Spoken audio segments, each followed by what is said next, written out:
Pemirsa Kementerian Pariwisata dan Ekonomi Kreatif Kemenparekraf niagayang mekudang-kudang program ring sejeroning ngukuhang kewentenan sektor pariwisata dan ekonomi kreatif utawi Parekraf Indonesia kantos ring galah pungkuran.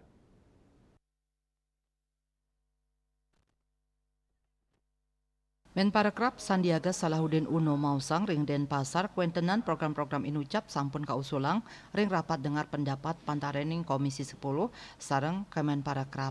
Program-program inucap kaabtiang sida nincapang kasukertan biwah kewadegan kramane pamekasnya nih untuk nincapang kualitas sumber daya manusia SDM ring sektor parekraf.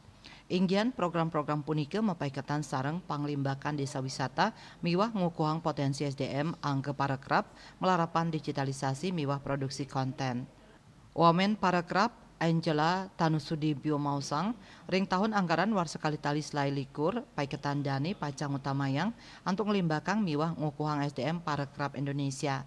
Nampenin indika punike Ketua Komisi 10 DPR RI Saiful Huda pindah ke pimpinan rapat mausang. DPR RI dahat nyokong ring rancangan kerja Kemenparekraf.